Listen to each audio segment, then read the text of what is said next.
Welcome to the Pickleball 411. I'm Coach Fig. In this episode, we're going to talk about the difference between a 3-5 and a 4-0. So intermediate player to advanced. We're going to give you a couple of scenarios in certain key aspects of the game, and we're going to show you the difference of what a 3-5 and a 4-0 would do. So the first one is going to be transition. So transition is considered right here. A lot of points are lost in this area. You have to remember that the key to good pickleball and advanced pickleball is getting from transition to the non-volley zone, which is right here. Also, you have to remember that you have to learn how to reset, which is a crucial part of transition play. So here we're going to talk about transition. We're going to give you two improper and one proper. So here you see my opponent striking the ball below the net around the yellow zone off balance. So he tries to speed it up and hits it out of bounds. You don't want to do that. In this instance, you're going to see failure of recognition. So here my partner hit a nice drop and the ball was popped up, but since I didn't go up, I struck the ball in the yellow zone. So you don't want to do that either. You probably wanted a reset there. In this third clip, everything was done very nicely. Nice drive, nice block, and now I reset the ball since it's closer to the red zone where I strike the ball to start the dink rally. So that's what you want to do. So here is where I come up. I see that the ball was high, and now I'm able to drive it and finish the point. So driving and dropping. Now in today's game, there is a lot more driving because of the inflection of tennis players. So when you do drive, you want to be able to drive low, not high, because then you're going to be constantly in transition and won't be able to go up to the non-volley zone.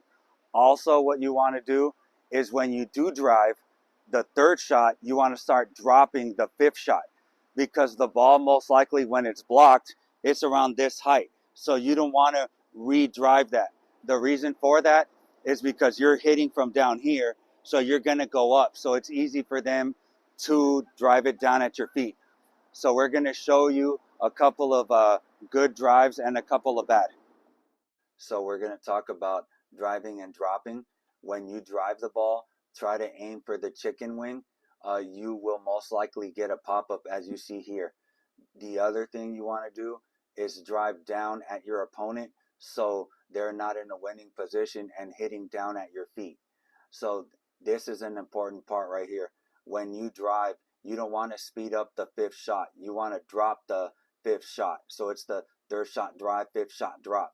So you see here, he sped up the ball, and now they're constantly slamming the ball at his feet. So here is a poor example of a drive. As you see, that ball is being slammed right at the feet. It's hard to move out of that transition part. You're stuck there. There's no way to moving forward. If you like the video thus far, please like and subscribe. Also hit that notification button to get our latest videos. Now the third shot drop is still a good shot to have. When you have your opponent come in running from the baseline to the non-volley zone, you want to drop them because you're going to have them stretched. Obviously, if they're walking in, you don't want to drop them because then they'll be able to just walk up to it. So we're going to show you a couple of scenarios of when to drop. When your opponent is coming in, you really don't want to drive because it's very easy to block that shot. See here, he is very outstretched. So now the drop was a perfect shot to hit, and now he missed the ball. Here, he hit a nice drop. Instead of speeding up, I just conceded the kitchen and got into a dink rally. You can see patterns that I'm doing. Inside foot, outside foot to win the point. You don't need to do much. Just try to place the shot. So dinking, to me, is probably the biggest aspect to go from advanced to really advanced. So when you're a 3-5, you get introduced to dinking and you speed up very quickly. You lose patience. In the 4-0, you don't go for crazy dinks. So you don't try to spin it or backspin, slice. You just want to be consistent with the dink, get about 6 dinks, be patient, which is the crucial part, and just keep playing the point. In this clip, you're going to see impatience. He's not conceding the kitchen. He's trying to make something out of nothing. The ball is below the net in the yellow zone. He tries to speed up. So you don't want to do that. You want to concede the kitchen and get into a dink rally.